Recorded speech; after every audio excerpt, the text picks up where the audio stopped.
Hello friends, PYQ focus channel पर आप सभी का स्वागत। आई होप आप सभी अच्छी होंगी। आज जो है हम करने वाले हैं अपने इंग्लिश के प्रीवियस ईयर क्वेश्चंस का practice set 10।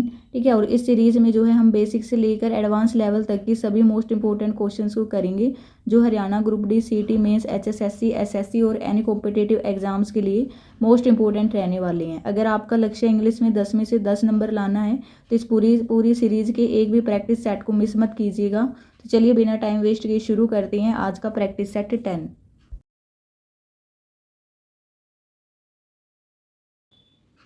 Question number first कहता है, इसमें हमें एरर फाइंड आउट करना है। क्वेश्चन दिया गया है, many a student have failed in the final examination.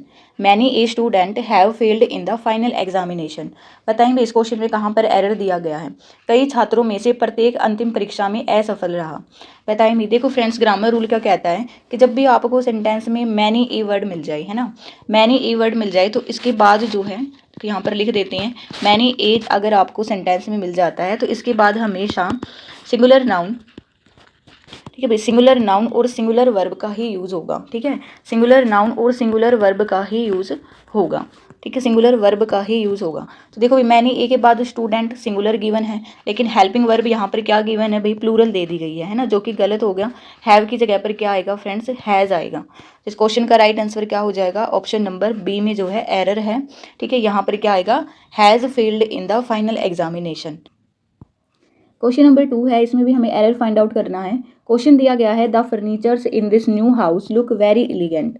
बताएं भी इस क्वेश्चन का राइट आंसर क्या होगा। इस नए घर का फर्नीचर बहुत सुंदर दिखता है। बताएं भी कहाँ पर एरर है। देखो भाई, यहाँ पर जो है ना हमें वर्ड नजर आया फर्नीचर्स, है ना, और फर्नीचर्स कोई वर्ड नहीं होता, फर्नीचर होता है भाई। क्या होता है, फर्नीचर होता है। ठीक है, और ये क्या होता है भाई, हमारा अनकाउंटेबल नाउन होता है ना। अनकाउंटेबल नाउन के साथ कभी भी एस या एस का यूज नहीं होता है। और यहाँ पर देखो भी एस गिवन है, जो कि गलत हो गया है। तो कहाँ पर एरर है भाई, ऑप्शन नंबर ए जो होगा इस क्वेश्चन का राइट आंसर होगा, द फर्नीचर इन आएगा। नेक्स्ट क्वेश्चन है क्वेश्चन नंबर 3। क्वेश्चन नंबर 3 क्या कहता है, एरर फाइंड आउट करना है। If he had called me earlier I would help him with the project. बताएं भी इस क्वेश्चन का राइट आंसर क्या होगा। If he had called me earlier I would help him with the project. देखो सबसे पहले जो है हमें नजर आया कि हमारा जो सेंटेंस है ना वो इफ़ से शुरू है ना, और इफ़ वाले हमारे क्या होते हैं, कंडीशनल सेंटेंसेस होते हैं, है ना, कंडीशनल सेंटेंसेस होते हैं। तो यहाँ पर इफ़ वाला कौन सा कंडीशनल सेंटेंस यूज हुआ है। देखो भाई, इफ़ वाली क्लोज में आपको गिवन है हैड प्लस वर्ब की थर्ड फॉर्म, है ना। इफ़ वाली क्लोज में क्या गिवन है, हैड प्लस वर्ब की थर्ड फॉर्म गिवन है। तो मेन क्लोज में क्या आएगा भाई, यहाँ पर देखो वुड प्लस V1 दिया गया है, जो कि गलत है। यहाँ पर आएगा वुड हैव प्लस वर्ब की थर्ड फॉर्म आएगी भाई, वुड हैव प्लस वर्ब की थर्ड फॉर्म आएगी। ये इफ़ वाला थर्ड कंडीशनल सेंटेंस यूज हुआ है यहाँ पर। इफ़ वाला थर्ड कंडीशनल सेंटेंस क्या कहता है, ये इफ़ वाली क्लोज में हैड प्लस वर्ब की थर्ड फॉर्म का यूज होगा, और मेन क्लोज में वुड हैव प्लस वर्ब की थर्ड फॉर्म आएगी। यहाँ पर जो है हैड प्लस वर्ब की थर्ड फॉर्म बिल्कुल करेक्ट गिवन है। देखो मेन क्लोज में वुड हेल्प V1 दिया गया है ना, और हैव का भी यूज नहीं किया गया। तो यहाँ पर करेक्ट क्या होगा, वुड हैव हेल्प्ड आएगा भाई, वुड हैव हेल्प्ड आएगा। ठीक है, तो कहाँ पर एरर है, ऑप्शन नंबर बी जो होगा इस क्वेश्चन का राइट आंसर होगा, है ना। तो ये वाला जो रूल है ना भाई, मोस्ट इंपॉर्टेंट है, इसको अच्छे से कर लेना। ठीक है, I would have helped him आएगा। क्वेश्चन नंबर 4 क्या कहता है, देखो भाई, he is not only famous for his wisdom but also for his honest.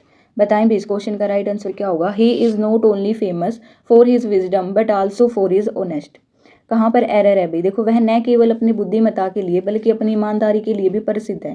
देखो यहाँ पर जो है ना सेंटेंस में यूज़ किया गया है नॉट ओनली, और नॉट ओनली के साथ हमेशा किसका यूज़ होता है, बट आल्सो का यूज़ होता है। तो भाई ये तो बिल्कुल करेक्ट है। तो फिर एरर कहाँ पर है, देखो भाई यहाँ पर जो है गिवन है हिज, और हिज क्या होता है हमारा, हिज क्या होता है, पोजेसिव एडजेक्टिव होता है ना, पोजेसिव एडजेक्टिव है। और ग्रामर रूल क्या कहता है भाई, एडजेक्टिव की ठीक तुरंत बाद हमेशा नाउन का यूज़ होता है ना। ठीक तुरंत बाद क्या आएगा भाई, नाउन आएगा। और यहाँ पर देखो भाई ओनेस्ट दिया गया, ओनेस्ट यहाँ पर क्या दिया गया है, एडजेक्टिव दिया गया है भाई, क्या दिया गया है, एडजेक्टिव दिया गया है। तो एडजेक्टिव के तुरंत बाद नाउन आएगा। तो ओनेस्ट का जो है नाउन क्या होगा भाई, ओनेस्टी होगा। क्या यूज़ करेंगे, ओनेस्टी यूज़ करेंगे। तो इस क्वेश्चन में जो है यहाँ पर एरर दिया गया अभी। ठीक है, प्रोनाउन से रिलेटेड यहाँ पर जो है एरर दिया गया है, क्योंकि हिज जो है हमारा पोजेसिव एडजेक्टिव है, और एडजेक्टिव के ठीक बाद नाउन का यूज़ होगा। ठीक है, और ओनेस्ट का नाउन क्या बनेगा भाई, ओनेस्टी बनेगा। क्या बनेगा, ऑनेस्टी आएगा, और विजडम भी यहाँ पर क्या है, नाउन है। ठीक है, देखो हिज का यूज है और हिज के बाद यहाँ पर विजडम क्या है, नाउन है। ऑनेस्टी का नाउन क्या होगा, ऑनेस्टी होगा भाई। तो कहाँ पर एरर है, ऑप्शन नंबर सी में एरर है। ठीक है, इस क्वेश्चन का राइट आंसर क्या हो जाएगा, ऑप्शन नंबर सी हो जाएगा भाई। But also for is honesty कहना बिल्कुल करेक्ट होगा। क्वेश्चन नंबर 5 है। 5 कहता है they dash for 3 hours before the bus finally arrived. They dash for 3 hours before the bus finally arrived. बताएं भी इस क्वेश्चन का राइट आंसर क्या होगा। बस के अंत तक पहुंचने से पहले वे 3 घंटे से प्रतीक्षा कर रहे थे। देखो फ्रेंड्स, ग्रामर रूल क्या कहता है कि जब भी आपको सेंटेंस में ना सिंस और फॉर के साथ में टाइम गिवन हो, ठीक है, सिंस और फॉर के साथ में टाइम गिवन हो, वहाँ पर अगर सेंटेंस प्रेजेंट की बात हो रही है ना, प्रेजेंट की बात हो रही है, तो सेंटेंस जो कि है यूज होगा प्रेजेंट परफेक्ट कॉन्टिन्यूअस। ठीक है, प्रेजेंट परफेक्ट कॉन्टिन्यूअस। लेकिन यहाँ पर हमें दिखा, यहाँ पर जो कि है हमें नजर आया भाई कि वर्ब की सेकंड फॉर्म गिवन है, यानी कि पास्ट की बात हो रही है ना, यहाँ पर जो है पास्ट की बात हो रही है, तो क्या यूज होगा भाई, सिंस और फॉर के साथ में टाइम गिवन है फॉर 3 आवर्स और वर्ब की सेकंड फॉर्म गिवन है, यानी हमें ये पता चल गया है कि सेंटेंस जो कि हमारा पास्ट में है, तो क्या यूज होगा भाई, यहाँ पर हम पास्ट परफेक्ट कॉन्टिन्यूअस टेंस का यूज होगा। पास्ट परफेक्ट कॉन्टिन्यूअस टेंस का हम यूज करेंगे। और पास्ट परफेक्ट कॉन्टिन्यूअस टेंस का फॉर्मूला क्या होता है, फॉर्मूला होता है हैड बीन प्लस वर्ब की फर्स्ट फॉर्म के साथ में आईएनजी। तो यहाँ पर जो है इसका यूज होगा भी। तो देखो कौन सा ऑप्शन करेक्ट होगा, option number B, had been waiting. ठीक है, ऑप्शन नंबर बी जो होगा इस क्वेश्चन का राइट आंसर होगा। नेक्स्ट क्वेश्चन है क्वेश्चन नंबर 6। क्वेश्चन नंबर 6 क्या कहता है, देखो friends, by the time the performance ends the audience dash. बताएं भाई क्या होगा इस क्वेश्चन का right answer. By the time the performance ends the audience, जब तक प्रदर्शन समाप्त होगा दर्शक जा चुके होंगे। देखो भाई, जब भी आपको सेंटेंस में ना बाय के साथ में टाइम गिवन हो, ठीक है, बाय के साथ में फ्यूचर टाइम गिवन हो, ठीक है, बाय के साथ में फ्यूचर टाइम गिवन हो, फ्यूचर टाइम गिवन हो, तो वहाँ पर हमेशा कौन सी टेंस का यूज होगा भी, फ्यूचर परफेक्ट टेंस का यूज होगा, फ्यूचर परफेक्ट टेंस का यूज होगा। ठीक है फ्रेंड्स, फ्यूचर परफेक्ट टेंस का यूज होगा। यहाँ देखो भी बाय के साथ में द टाइम जो कि है गिवन है, तो यहाँ पर फ्यूचर परफेक्ट टेंस यूज करेंगे। और फ्यूचर परफेक्ट टेंस का फॉर्मूला क्या होता है अभी, विल हैव प्लस वर्ब की third form, will have plus verb की थर्ड फॉर्म का हम यूज करेंगे। तो कौन सा आंसर होगा अभी, देखो option number B, will have left. ठीक है, ऑप्शन नंबर बी जो होगा इस क्वेश्चन का राइट आंसर होगा। नेक्स्ट क्वेश्चन है क्वेश्चन नंबर 7। क्वेश्चन नंबर 7 क्या कहता है, देखो friends, the manager instead dash completing the reported by evening. बताएं भी क्या होगा, फिक्स्ड प्रीपोजिशन का क्वेश्चन है ये। The manager instead dash completing the report by evening. Manager ने शाम तक रिपोर्ट पूरी करने पर जोर दिया। देखो ग्रामर रूल कहता है कि जब भी आपको सेंटेंस में ना इंसिस्ट वर्ड मिल जाए, इंसिस्ट के साथ में हमेशा ओन प्रीपोजिशन का यूज होता है भी। ठीक है, इंसिस्ट के साथ में किसका यूज होगा, ओन प्रीपोजिशन का यूज होगा। तो ऑप्शन नंबर ए जो होगा इस क्वेश्चन का राइट आंसर होगा। नेक्स्ट क्वेश्चन है क्वेश्चन नंबर 8। क्वेश्चन नंबर 8 क्या कहता है, there is a long standing conflict dash the 3 business partners. बताएं भी यहाँ पर कौन सी प्रीपोजिशन आएगी, there is a long standing conflict dash the 3 business partners. 3 व्यवसायिक साझेदारों के बीच लंबे समय से विवाद चल रहा है। देखो फ्रेंड्स, बिटवीन जो यूज होता है वो 2 के लिए यूज होता है ना, अगर 2 पर्सन की बात हो रही हो तो 2 के लिए यूज होगा बिटवीन का। लेकिन अगर 2 से ज़्यादा की बात हो रही है ना, 2 से ज़्यादा की बात हो रही है, तब किसका यूज होगा भाई, अमंग का यूज होगा, है ना, मोर देन 2, तब किसका यूज होगा, अमंग का यूज होगा। तो यहाँ पर जो कि है देखो दिया गया है क्लियर, 3 बिजनेस पार्टनर्स, यानी कि 2 से ज़्यादा की बात हो रही है। तो इस क्वेश्चन का राइट आंसर क्या हो जाएगा, ऑप्शन नंबर बी, अमंग जो होगा बिल्कुल करेक्ट होगा। नेक्स्ट क्वेश्चन है भाई, आर्टिकल फिल करना है। He is dash unique personality in our organisation. बताएं भाई इस क्वेश्चन का राइट आंसर क्या होगा। He is dash unique personality in our organisation, वह हमारे संगठन में एक अनोखे व्यक्तित्व वाले व्यक्ति हैं।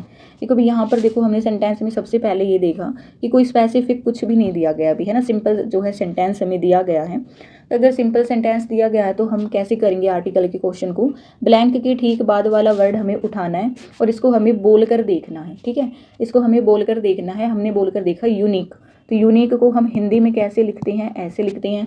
हमें पूरा लिखने की भी जरूरत नहीं है, हमें सिर्फ फर्स्ट लेटर से मतलब है। फर्स्ट लेटर जो है यहाँ पर क्या है भाई, यह है, और यह हमारे क्या होते हैं, कांस्टेंट है। ठीक है, कांस्टेंट यानी कि व्यंजन है।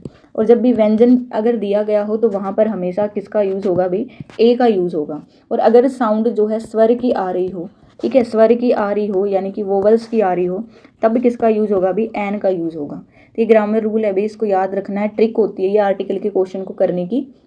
इसी तरीके से जो है आपको आर्टिकल के क्वेश्चन करने हैं। तो इस क्वेश्चन का राइट आंसर क्या हो जाएगा, option number A unique personality in our organisation. Question number 10 क्या कहता है, हमें एक्टिव फॉर्म में दिया गया है, पैसिव वॉइस में चेंज करना है। क्वेश्चन दिया गया है who wrote this inspiring book, who wrote this inspiring book. देखो फ्रेंड्स, हमें जो है सबसे पहले वर्ड नज़र आया हु जो है जब भी हम पैसिव फॉर्म में चेंज करेंगे तो हु चेंज हो जाएगा ऑलवेज बाय हुम में, ठीक है, बाय हुम में चेंज हो जाएगा। यहाँ पर गिवन है वर्ब की सेकंड फॉर्म रोट, तो वर्ब की सेकंड फॉर्म चेंज किस में हो जाएगी भाई, पैसिव फॉर्म में जब हम चेंज करेंगे तो वोज वर्ब प्लस वर्ब की थर्ड फॉर्म में चेंज हो जाएगा। और हु वाले क्वेश्चन को करने का मेथड क्या होगा भाई, सबसे पहले जो है हम बाय होम लिखेंगे, उसके बाद हमारी हेल्पिंग वर्ब यूज़ होगी, उसके बाद जो है हमारा ऑब्जेक्ट होगा और लास्ट में क्या होगी भाई, वर्ब की थर्ड फॉर्म होगी। तो इसके अकॉर्डिंग हम हु वाले को जो है चेंज करेंगे। अब चेंज करो भाई, देखो भाई सबसे पहले बाय होम है, ठीक है, उसके बाद जो कि है भाई हेल्पिंग वर्ब हमने लेनी है, ठीक है। हेल्पिंग पहले जो है हम अपना ऑब्जेक्ट चेक करते हैं, ऑब्जेक्ट क्या होगा भाई, this book, this inspiring book, और दिस इंस्पायरिंग बुक क्या है, सिंगुलर है, और सिंगुलर के साथ में क्या आएगा, वोज आएगा। तो हेल्पिंग वर्ब हमने ली वोज, उसके बाद हमने अपना ऑब्जेक्ट लिया दिस इंस्पायरिंग बुक, ओके, उसके बाद जो है हमारी वर्ब की थर्ड फॉर्म आएगी भाई, ठीक है, राइट रोट रिटन, ठीक है। तो ऑप्शन नंबर ए बिल्कुल करेक्ट है भाई, ठीक है, ऑप्शन नंबर ए बिल्कुल करेक्ट है। यहाँ पर देखो भाई बाय होम, उसके बाद जो है हेल्पिंग वर्ब नहीं ली, सीधा ऑब्जेक्ट उठा लिया, ये तो गलत हो गया। यहाँ हु को चेंज ही नहीं किया, ये भी गलत है। यहाँ पर देखो भाई बाय होम हैड का तो कोई काम ही नहीं है भाई, ये भी गलत है। तो ऑप्शन नंबर ए जो होगा इस क्वेश्चन का राइट आंसर होगा। तो भाई हु वाले को जो है चेंज करने का पैसिव फॉर्म में ये वाला मेथड होता है, इसको अच्छे से कर लेना कवर। नेक्स्ट क्वेश्चन है क्वेश्चन नंबर 11, डायरेक्ट से इनडायरेक्ट में चेंज करना है। क्वेश्चन दिया गया है she said to her friend inverted commas please lend me your notebook for a day. बताएं भी इस क्वेश्चन का राइट आंसर क्या होगा, she said to her friend please lend me your notebook for a day. देखो friends, direct से जब भी हम इनडायरेक्ट में करते हैं तो टेंस हमारी चेंज हो जाते हैं। जैसे कि यहाँ पर देखो भी सबसे पहले हमने देखा कि ये सेंटेंस इम्पेरेटिव है ना। इम्पेरेटिव का मतलब क्या होता है कि जब भी सेंटेंस में कोई रिक्वेस्ट ऑर्डर है ना, कोई क्वेश्चन पूछा जा रहा हो तो वहाँ पर सेड टू चेंज हो जाएगा, ऑर्डर्ड, रिक्वेस्टेड, आस्क्ड में चेंज हो जाएगा। तो यहाँ पर हमने देखा भाई प्लीज़ वर्ड यूज़ किया गया है, यानी प्लीज़ वर्ड से साफ नज़र आ रहा है कि यहाँ पर रिक्वेस्ट हो रही है, ठीक है। तो सेड टू चेंज हो जाएगा रिक्वेस्ट में, ठीक है, सेड टू चेंज किस में हो जाएगा, रिक्वेस्टेड में चेंज हो जाएगा। तो देखो भाई कौन से ऑप्शन में चेंज हुआ है, यहाँ देखो भाई said to as it is है तो गलत हो गया, यहाँ पर रिक्वेस्टेड दिया गया है ये हो सकता है, यहाँ पर आस्क्ड है कोई क्वेश्चन नहीं पूछा जा रहा है भाई ये भी गलत है, यहाँ पर रिक्वेस्टेड है तो ये भी हो सकता है, ठीक है। दूसरा हमने क्या देखना है अभी, इंपेरेटिव सेंटेंस को जब भी हम इनडायरेक्ट में चेंज करते हैं तो इन्वर्टेड कोमास की जगह पर किसका यूज़ होगा भाई, टू का यूज़ होगा, दैट का यूज़ नहीं होगा, टू का यूज़ होगा। तो देखो भैया एक बार जो है हम इसको कंप्लीट देख लेते हैं। सी सेड टू चेंज हो जाएगा रिक्वेस्टेड में, her friend as it is, inverted commas हटा करके टू आएगा, प्लीज़ भाई रिक्वेस्ट में चेंज हो चुका है तो प्लीज़ वर्ड यहाँ से हट जाएगा। उसके बाद देखो भाई लैंड, मी क्या है भाई हमारा, मी क्या होता है भाई, आई का ऑब्जेक्ट होता है और आई हमारा क्या होता है, फर्स्ट पर्सन होता है, और first person change into always subject. Subject यहाँ पर क्या है भाई, सी है, और सी का ऑब्जेक्ट क्या हो जाएगा, हर हो जाएगा, तो यहाँ पर हर आएगा। अब देखो भाई यूवर, ठीक है, यूवर किसका वो है भाई, यू का होता है, और यू हमारा क्या होता है, सेकंड पर्सन, और second person change into object. Object क्या है भाई, हर फ्रेंड, ठीक है, हर फ्रेंड यानी उसकी दोस्त, तो हर फ्रेंड जो है चेंज हो जाएगा हर में, हर फ्रेंड किस में चेंज हो जाएगा भाई, हर में ही चेंज होगा, ठीक है। अगर यहाँ लड़के की बात हो रही होती तो हिज में चेंज हो जाता, लेकिन यहाँ पर हर लड़की की ही बात हो रही है तो हर आएगा। उसके बाद देखो भाई notebook for a day as it is, तो ऑप्शन नंबर बी जो होगा इस क्वेश्चन का राइट आंसर होगा। नेक्स्ट क्वेश्चन है क्वेश्चन नंबर 12 क्या कहता है भाई, क्वेश्चन टैग बनाना है हमें इसका। Everybody was present at the party dash, everybody was present at the party dash. देखो भाई जब भी हम जो है क्वेश्चन टैग के क्वेश्चन को करते हैं तो सबसे पहले जो कि हमें ये देखना है कि सेंटेंस हमारा पॉजिटिव गिवन है या नेगेटिव गिवन है। अगर सेंटेंस हमारा पॉजिटिव गिवन है तो क्वेश्चन टैग जो होगा वो हमारा नेगेटिव बनेगा, और अगर सेंटेंस नेगेटिव है तो क्वेश्चन टैग हमारा पॉजिटिव बनेगा। तो यहाँ पर देखो भी everybody was present at the party, यहाँ पर क्या है भी पार्टी में सभी उपस्थित थे, है ना। तो यहाँ पर जो है पॉजिटिव है, कोई नेगेटिव बात नहीं हो रही, तो क्वेश्चन टैग जो है हमारा वो नेगेटिव बनेगा। अब यहाँ पर हमने देखा भी एवरीबडी वर्ड दिया गया है, तो जब भी आपको सेंटेंस में ना भाई एवरीबडी ये याद रखना है, एवरीबडी, एवरीवन, ठीक है, एवरीवन, समबडी, ठीक है भाई, समबडी, नोबडी, नोबडी, अगर ये वर्ड गिवन हो ना भाई तो इनका जो है हमेशा क्वेश्चन टैग में क्या बनेगा भाई, क्वेश्चन टैग में इनका प्रोनाउन हमेशा दे में बनेगा। क्या बनेगा फ्रेंड्स, दे में बनेगा, इसको याद कर लेना। तो यहाँ पर जो है एवरीबडी का जो है प्रोनाउन क्या बनेगा, दे बनेगा, ठीक है, दे बनेगा। और यहाँ पर देखो भी वाज दिया गया है, हेल्पिंग वर्ब जो है गिवन है, लेकिन दे के साथ में क्या कौन सी वर्ब आएगी, वर आएगी, ठीक है। तो वर, और जो क्वेश्चन टैग हमें नेगेटिव बनाना है तो वर नोट दे, ठीक है, वर नोट दे। तो इस क्वेश्चन का राइट आंसर क्या हो जाएगा, ऑप्शन नंबर बी इस क्वेश्चन का राइट आंसर होगा। नेक्स्ट क्वेश्चन है क्वेश्चन नंबर 13, क्वेश्चन टैग ही बनाना है भाई, इसका भी हमें क्वेश्चन दिया गया है let us start the meeting now, let us start the meeting now. चलिए अब बैठक को शुरू करते हैं। देखो भाई जब भी आपको सेंटेंस में ना लेट अस और लेट्स वर्ड गिवन मिल जाए, है ना, इनका क्वेश्चन टैग हमेशा सेल वी में चेंज होगा भाई। इनका क्वेश्चन टैग हमेशा क्या बनेगा, सेल वी बनेगा। मोस्ट इंपॉर्टेंट है भाई, इसको याद कर लेना। अगर सेंटेंस में आपको लेट अस मिल गया और लेट्स मिल गया, आपको पूरा क्वेश्चन पढ़ने की भी जरूरत नहीं है। ऑप्शन नंबर ए जो होगा इस क्वेश्चन का राइट आंसर होगा, सेल वी आएगा भाई। नेक्स्ट क्वेश्चन है क्वेश्चन नंबर 14, PQRS का क्वेश्चन है भाई, ठीक है। क्वेश्चन दिया गया है the manager wanted to know, इसको जो भी सेंटेंस को हमें कंप्लीट करना है, the manager wanted to know. बताएं भी इसके बाद जो कि है कौन सा जो है सेट होगा इसमें, वो हमें बताना है।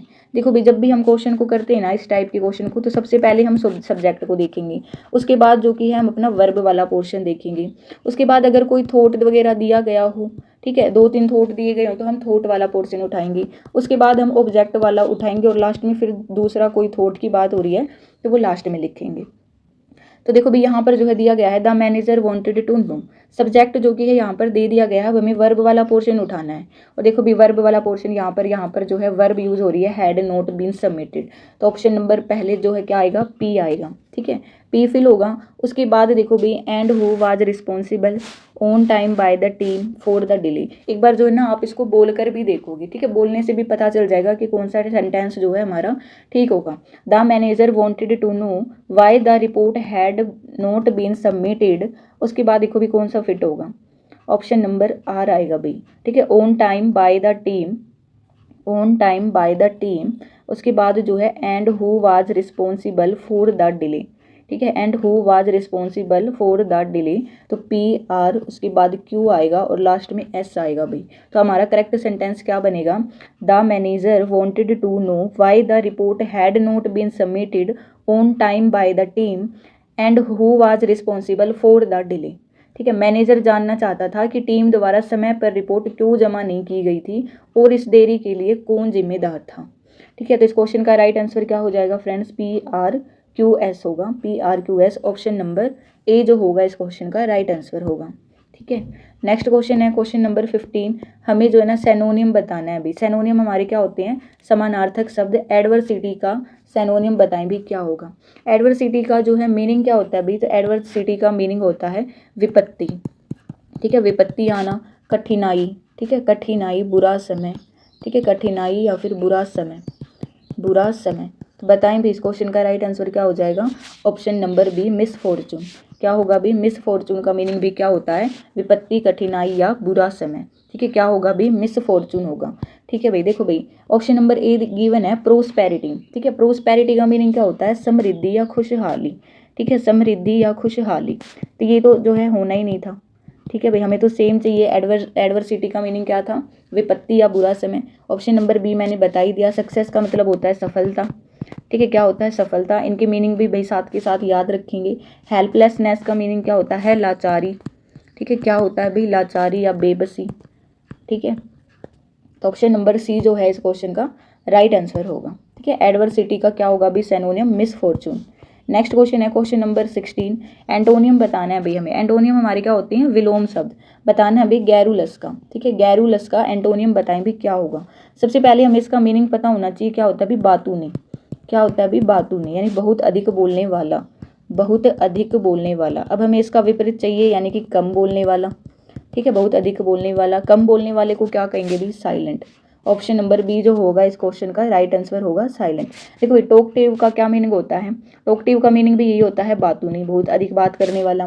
फ्रेंडली का मीनिंग क्या होता है, मित्रवत, मित्रवत। ऑनेस्ट का मीनिंग क्या होता है भी, ईमानदार। ये तो बिल्कुल अलग ही हो गई, ठीक है। तो ऑप्शन नंबर बी जो होगा इस क्वेश्चन का राइट आंसर होगा। नेक्स्ट क्वेश्चन है भाई क्वेश्चन नंबर 17। इसमें हमें वन वर्ड सब्सटीट्यूशन बताना है भाई, यानी वाक्यांश के लिए एक शब्द बताना है। दिया गया है a person who looks at the bright side of things is called an. A person who looks at the bright side of things is called an.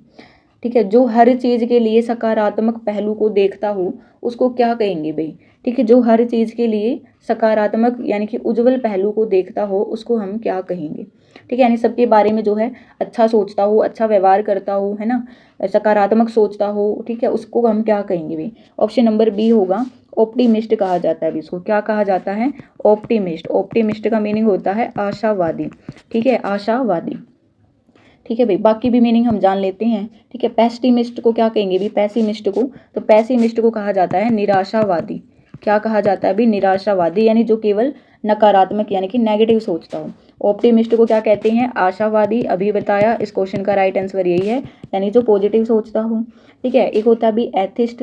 Atheist को क्या कहते हैं, नास्तिक। क्या कहते हैं फ्रेंड्स, नास्तिक, यानी जो ईश्वर में विश्वास न करे, जो ईश्वर में विश्वास ना करता हो। ठीक है, उसको क्या कहेंगे, एथिस्ट कहेंगे। एक होता है भी इंट्रोवर्ट। इंट्रोवर्ट का मीनिंग क्या होता है, कम बोलने वाला, यानी कि अकेले रहने वाला। अंतर्मुखी, अंतर्मुखी बोलते हैं भाई उसको। ठीक है, कम बोलने वाला, ये वर्ड भी भाई साथ के साथ याद कर लेना।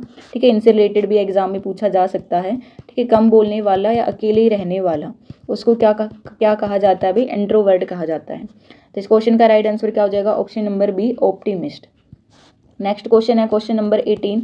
हमें इसमें इडियम बताना है भाई। इडियम होते हैं हमारे मुहावरे, जैसे हिंदी में हम अपने मुहावरे करते हैं ना, वैसे इंग्लिश में इडियम होता है। क्वेश्चन दिया गया है to break the ice. To break the ice का इडियम बताएं भी क्या होगा। इसका मीनिंग क्या होता है भी, बातचीत की झिझक को तोड़ना। ठीक है, बातचीत की झिझक को तोड़ना, बातचीत की झिझक को तोड़ना, झिझक को तोड़ना।